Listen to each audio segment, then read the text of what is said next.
Bonjour à tous! Aujourd'hui je vais vous parler d'un événement auquel j'ai assisté et qui m'a permis de rencontrer une auteure que j'affectionne particulièrement. Donc c'était un événement organisé par les Écrits Polisson, donc un atelier d'écriture érotique, et qui accueillait l'auteure Eva Delambre, auteure qui écrit des romans érotiques BDSM. Alors, je ne vais pas rentrer dans les détails, dans les gros détails on va dire, je vais essayer de faire quelque chose de condensé. Comme d'habitude, si vous voulez plus d'informations, vous avez beaucoup de liens dans la description qui vous seront utiles. On va commencer donc avec l'événement. Donc pour ceux qui ne le savent pas, moi je suis de Bordeaux et l'événement se déroulait à Paris, comme souvent. Donc j'ai ma meilleure amie qui m'a accueillie et qui m'a accompagnée à cet événement. Il se déroulait au bar le 153. Donc quand on est arrivé, d'abord on a bu un verre parce qu'on était en avance, et ensuite on a été voir Flore, l'organisatrice, qui était à l'entrée, qui nous a accueillis avec le sourire, ce qui a fait toute la différence pour nous, pour moi en tout cas, parce que j'étais vraiment réticente à l'idée de participer à un tel événement. J'y allais par rapport à Eva, il a fallu que j'affronte un peu mes peurs, parce que la foule c'est pas trop mon style, surtout quand c'est une foule que je ne connais pas. Donc du coup de là, après avoir vérifié nos inscriptions, Flore nous a montré, il y avait 4 tas d'enveloppes et sur chaque enveloppe il y avait écrit un lieu, donc 4 lieux différents. On avait la chambre d'hôtel, le parking, la bibliothèque et le sous-sol d'une maison. Donc il fallait qu'on en choisisse un, mais on ne savait pas pourquoi, on savait juste qu'il fallait en choisir un. Donc nous, bien sûr, un peu bizarre sur les bords, on est parti sur le sous-sol, on s'est dit c'est glauque, ça va être bizarre, c'est parfait. Je reconnais que c'est vraiment étrange comme pensée, hein, je vous l'accorde. Donc on avait comme consigne de ne pas ouvrir l'enveloppe. Donc on a obéi, on n'a pas ouvert l'enveloppe. Et on est descendu au sous-sol, justement, c'est là où se déroulait l'événement. Là on a été accueillis par l'acolyte de Flore, donc qui s'est présenté comme étant d'Ange. Un homme très charmant, très gentil, comme Flore avec le sourire, il nous a mis à l'aise directement avec quelques petites blagues, tout ça. Et ensuite il nous a guidés vers notre table, qui était dans une pièce attenante en fait. Donc c'est la table du sous-sol. On y a rencontré les personnes avec qui on avait passé la soirée, puisqu'on était un petit peu séparés du reste, donc c'est vrai qu'on a surtout vu ces personnes-là. Il y avait des habitués, dont vraiment des personnes très gentilles, qui nous ont un petit peu expliqué. C'était des gens vraiment ouverts, pas du tout dans leur coin, qui nous ont inclus dans leur groupe. Puis il y avait des petits nouveaux comme nous aussi, donc ça s'est super bien passé.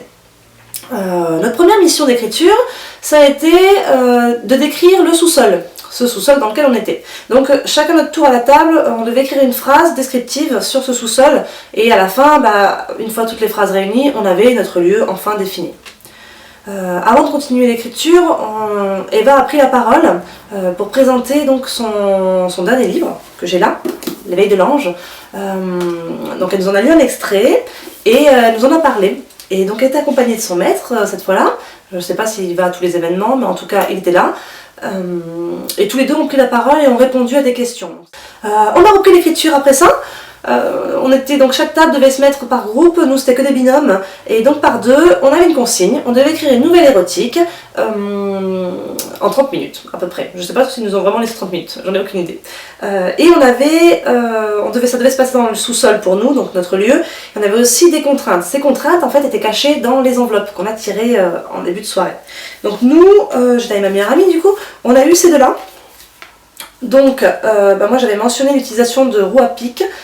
Alors heureusement j'ai su ça, je visualisais ce que c'était. Par contre, comme je n'ai jamais essayé sur moi-même, c'était un peu délicat de parler de sensations. Bon, de toute façon j'avais mal lu, donc on l'a mentionné dans l'histoire, mais on s'en est pas servi, dans l'histoire.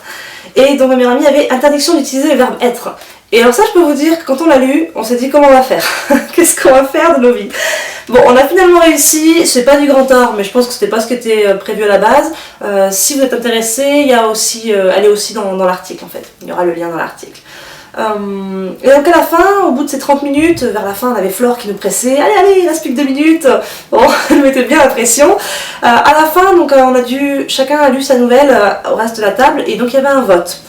Étonnamment, mais avec joie, on a découvert qu'on a eu quand même 4 votes, qui n'étaient pas les nôtres. On n'a pas voté pour notre propre travail, nous on a voté pour les personnes qui ont gagné.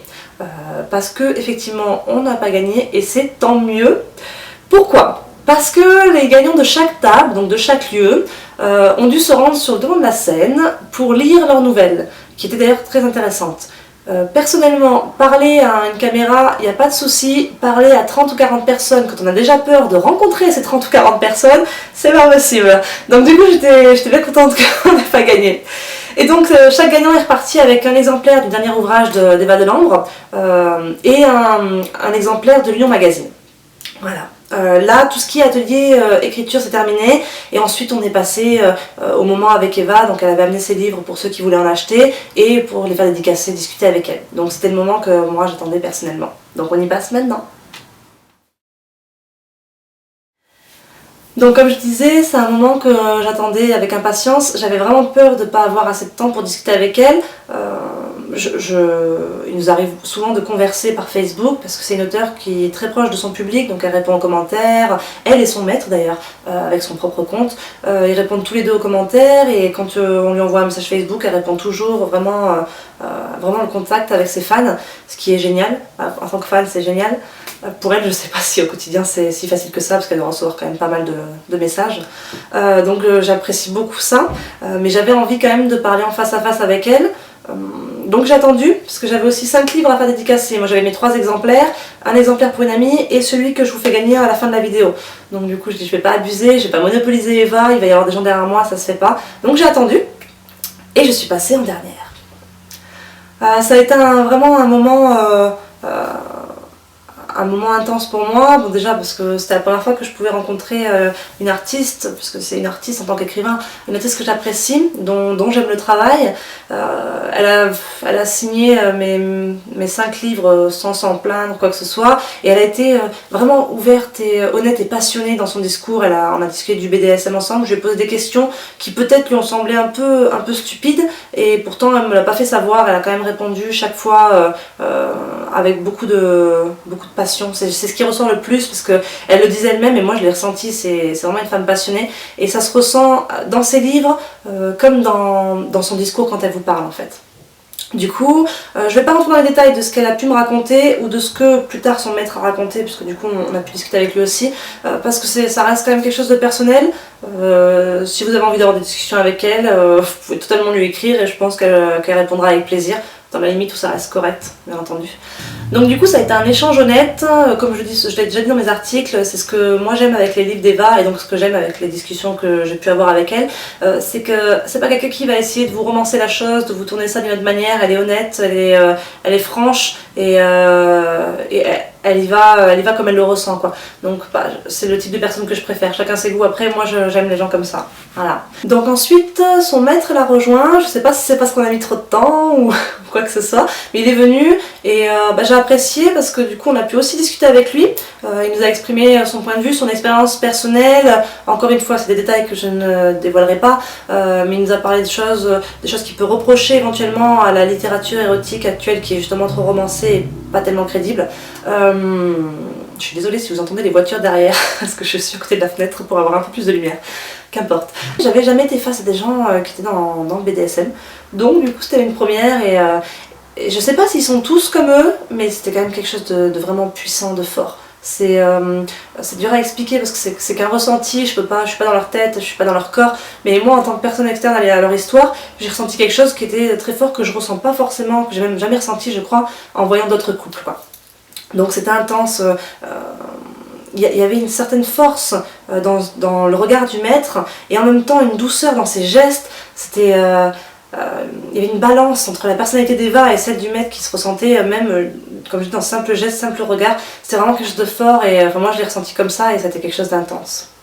Du coup j'ai vraiment passé un moment très très agréable, que ce soit avec l'atelier d'écriture qui à la base j'étais pas venue pour ça, je savais pas dans quoi j'étais tombée, je vous dis j'y allais pour Eva et en fait c'était une découverte géniale et si j'ai l'occasion j'y retournerai et donc un excellent moment avec Eva et son maître, trop court pour moi mais si vous me demandez ce sera toujours trop court pour moi, c'est forcément on en veut toujours plus.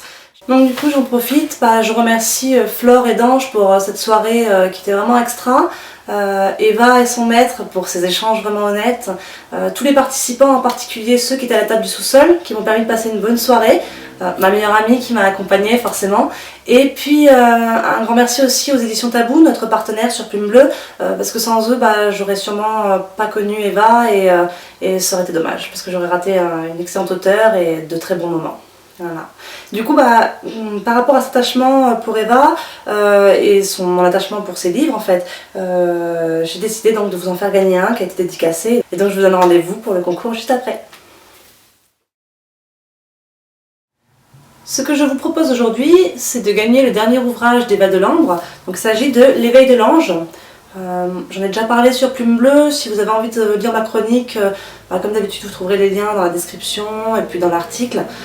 Je vous rassure, je fais attention à ne spoiler personne. Donc cet ouvrage a été dédicacé par l'auteure elle-même. Donc encore une fois je la remercie. Donc c'est un ouvrage unique. Pour participer, c'est très simple, il vous suffit d'aimer notre chaîne YouTube et de laisser un commentaire en dessous de cette vidéo en me parlant un peu de votre rapport avec le BDSM. Je ne cherche pas des détails personnels ni un grand roman, encore que si vous voulez écrire un roman, il n'y a pas de problème, je vais le lire.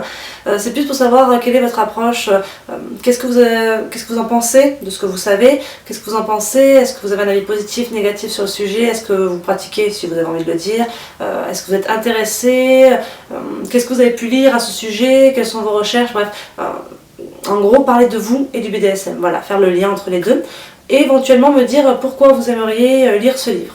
Alors je vous rassure, vous ne serez pas départagé par rapport à ce que vous aurez écrit, hein. Ça va être quelque chose d'assez aléatoire, ce sera du hasard, c'est juste pour combler ma curiosité, voilà. Je laisse le concours ouvert jusqu'au 14 février pour la Saint-Valentin. Je me suis dit que voilà, c'était un petit clin d'œil jusqu'à minuit. Donc le 15 février, dans ces eaux-là, je reviendrai vers vous. Je mettrai le gagnant dans la description de la vidéo et puis sur tous nos réseaux, donc n'hésitez pas à les consulter. Et en théorie, vous serez contacté, si vous êtes le gagnant, vous serez contacté par message privé pour que j'obtienne vos coordonnées. Voilà, donc je vous souhaite bonne chance pour ce livre, pour ce concours. Je vous remercie d'avoir regardé la vidéo, je remercie toutes les personnes que j'ai déjà remerciées avant, mais je le refais encore une fois. Et puis je vous dis à bientôt pour une nouvelle vidéo. Bye bye!